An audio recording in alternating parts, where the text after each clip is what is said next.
तो ब्लूलॉक का नया चैप्टर यानी चैप्टर 353 आ चुका है और इस चैप्टर में कुछ ऐसा हुआ है जो कि ब्लूलॉक में पहले कभी नहीं हुआ। यानी ब्लूलॉक के सारे प्लेयर्स डिसाइड करते हैं कि वो एक टीम बन के खेलेंगे और जो अलग अलग ड्रीम्स की वजह से वो फुटबॉल में उतरे हैं, नंबर 1 स्ट्राइकर बनना चाहते हैं, अब एक सिंगल ड्रीम के साथ जापान फुटबॉल टीम को इस वर्ल्ड कप में आगे बढ़ाएंगे। एंड क्योंकि मैंने पिछला चैप्टर कवर नहीं किया था तो उसका तो रिकैप दूंगा ही, साथ ही साथ चैप्टर 353 को कवर करने के बाद ये भी बताऊंगा कि आखिर कैसे इंग्लैंड के सिर्फ एक बंदे ने सिंगल हैंडेडली पूरे की पूरे ब्लूलॉक टीम को ह्यूमिलिएट कर दिया with his dribbling skills. So if you are interested keep watching.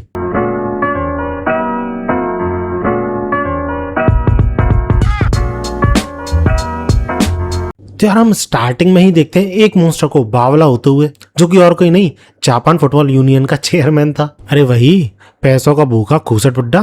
और वो यहाँ पे बुरी तरीके से चिल्ला रहा था ईगो पे, क्योंकि जापान टीम फ्रांस से हार गई थी। लेकिन ईगो क्लियरली बोल देता है कि शांत हो जा बुड्ढे, ये सब कुछ जो भी हुआ है अनएक्सपेक्टेड बिल्कुल भी नहीं था, क्योंकि हम सबको, ईगो को और कहीं ना कहीं इस बुड्ढे को भी पता था कि जापान टीम हार जाएगी इंग्लैंड से। और यही चीज ईगो उस बुड्ढे से बोलता भी है, लेकिन वो बुड्ढा रिप्लाई करता है कि तुझे समझ में नहीं आ रहा, तू किस सिचुएशन में, तुझे अभी भी बताना पड़ेगा क्या मुझे कि अगर इस वर्ल्ड कप में जापान टीम हारती है then you will be banned from Japanese soccer. जिस पे ईगो भी जवाब दे देता है कि हाँ मुझे पता है और मेरा प्लान अभी फेल नहीं हुआ है। और इसी के बाद एक बहुत बड़ी चीज रिवील होती है इन दोनों की बहस में।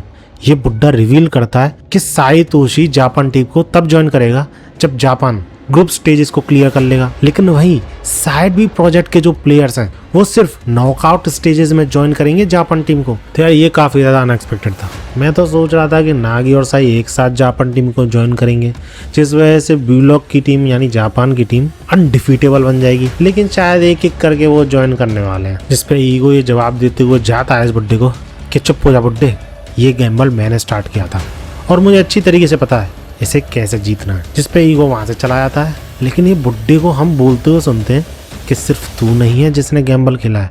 और इसके ये कहने का मतलब मुझे समझ में नहीं आया, क्या इस बुड्ढे ने पैसे लगा दिए हैं, क्या सट्टा लगाया अपनी ही टीम पे, या फिर ये अपने साइड बी के प्लेयर्स की वजह से ऐसा बोल रहा है। तुम सबको क्या लगता है, लेट मी नो इन कमेंट्स। खैर इसके बाद हमें साइड बी के प्लेयर्स दिखाए जाते हैं जो कि फर्स्ट राउंड को क्लियर करके एक रूम में रिलैक्स कर रहे होते हैं, जहां पर कि ये दोनों तो पहले राउंड क्लियर कर चुके थे। आफ्टर दैट नागी और ये अजीब सा बंदा क्लियर कर लेते हैं एंड आफ्टर दैट ये प्लेयर ज्वाइन करता है इन लोगों को। और इन सबके बीच में जो बातें होती है उनसे दो चीज क्लियर होती है। पहला, ये बंदा बहुत ज्यादा मतलबी है, इसे कीरा नागी किसी से फर्क नहीं पड़ता। दूसरा, नागी इसे बिल्कुल भी पसंद नहीं कर रहा है, स्पेशली तब से जब उसने पिछले राउंड में नागी को ह्यूमिलिएट किया था। एंड आफ्टर दैट हम इन लोगों को सेकंड स्टेज यानी सेकंड राउंड में जाते हुए देखते हैं और इसका तुरंत ही सीन शिफ्ट होता है ब्लूलॉक की तरफ, जो कि अभी भी ईगो के तौर तरीकों से खुश नहीं थे और काफी ज्यादा कंफ्यूज्ड थे कि उन्हें क्या करना चाहिए। क्योंकि अगर इसी तरीके से खेलते रहे और ईगो की बात वो सुनते रहे तो वर्ल्ड कप से 100% बाहर हो जाएंगे। और कहीं ना कहीं छोटा हो या बड़ा सभी लोगों के मन में ये डाउट था कि क्या उन्हें अभी भी ईगो की जो फिलॉसफीज है उनको फॉलो करना चाहिए, क्योंकि अगले मैच में अगर ब्लूलॉक टीम हारती है तो वर्ल्ड कप से बाहर हो जाएगी। इतने में हम देखते हैं एक अननोन बंदे को वहां पे एंटर करते हुए, जो कि आते ही सीधा सारे के सारे प्लेयर से बोल देता है, हे ब्लूलॉक तुमसे मुझे एक रिक्वेस्ट है, क्या तुम अगले राउंड में आसानी से हार सकते हो। जिस पे सारे ब्लूलॉक प्लेयर शॉक्ड कि आखिर ये बंदा है कौन और इसकी हिम्मत कैसे हुई हमारे एरिया में हमको ही धमकाने की। जिस पे ये बंदा अपना इंट्रोडक्शन देता है कि ये एक इंग्लैंड का प्लेयर है जिसका की नाम है टेडी नाइट। अब ऐसे नाम सुन के और ऐसा इंट्रोडक्शन सुन के ये लोग हंसने लग जाते हैं कि ये करना क्या चाह रहा है, क्या फालतू इंसान है, बड़ा ही फनी है ये बंदा। जिस पे सारे के सारे प्लेयर्स इससे कैजुअली बात करने लग जाते हैं और इन सारे ब्लूलॉक प्लेयर्स में से एक आईक्यू इस बंदे से बोलता है कि सॉरी यार, तेरे लिए जितना इम्पोर्टेंट है अगला मैच हमारे लिए भी उतना ही ज्यादा इम्पोर्टेंट है, तो इसलिए तू जितनी भी चालाकी और प्लान सोच के आया ना यहाँ पे उसको भूल जा। जिस पे पहले तो ये निराश होता है कि अच्छा ऐसा क्या, तुम्हारे लिए भी ये काफी ज्यादा इम्पोर्टेंट है। जिस पे बंदा बोलता है कि यार फॉक्स ने तो मुझसे कहा था कि यहाँ पे आऊंगा मैं तुमसे बोलूंगा और तुम लोग मान जाओगे, लेकिन हाँ उसने ऐसा भी कहा था कि अगर वो मना करते हैं यानी ब्लूलॉक के प्लेयर्स हार मानने से then he need to kill them all. और ऐसा कहते हुए टेडी एक किक मार देता है बशीरा की तरफ, जो कि सीधा उसकी फेस पे जाके लगती है और इससे ऑब्वियसली सारे के सारे ब्लूलॉक प्लेयर्स तो पहले शॉक हो जाते हैं। लेकिन इसी के बाद उन्हें गुस्सा भी आती है और जब आईक्यू पकड़ने की कोशिश करता है टेडी को तो वो बंदा बॉल को कंट्रोल करते हुए आसानी से डॉज कर जाता है। इनफैक्ट सारे प्लेयर्स के बीच से पास कर जाता है बॉल के साथ सक्सेसफुली। और ये चीज देख के ब्लूलॉक के तीनों डिफेंडर शॉक्ड। इस पे बशीरा बोलता है व्हाट एन ईगोइस्ट, लेकिन ये बंदा क्लियरली जवाब दे देता है कि नहीं, मैं कोई ईगोइस्ट नहीं हूँ, मैं सिर्फ एक पपेट हूँ जो कि ऑर्डर्स फॉलो करता है।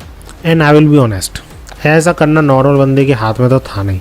तो इसलिए हमें अगले ही चैप्टर में, यानी जो ये रीसेंट चैप्टर आया है चैप्टर 353, इसमें रिवील होता है कि ये बंदा सबसे नया न्यू जनरेशन वर्ल्ड 11 है। और इसी के साथ हम इस बंदे को देखते हैं बाकी के ब्लू लॉक प्लेयर्स को बीट करते हुए अपनी ड्रिबलिंग के थ्रू। अब ये सब देखने का तुम लोगों को लग रहा होगा कि यार इतना क्या ज़्यादा स्ट्रांग है ये बंदा कि पूरी की पूरी टीम को ही अकेले डिफीट करते जा रहा है।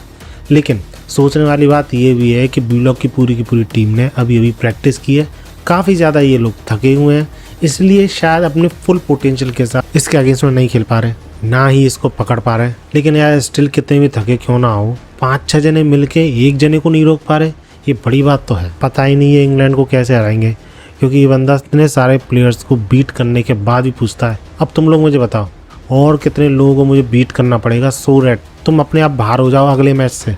लेकिन इतने में ही पीछे से आते हैं ब्लू लॉक्स नंबर 1 यानी सागी एंड रिन, जो कि आते ही सीधे टेडी को चैलेंज कर देते हैं कि हम तो यहाँ पे वापस बात करने आए थे अपनी टीम मेंबर से, लेकिन यहाँ पे तो मैं कुछ और ही बसड़ देख रहा हूँ।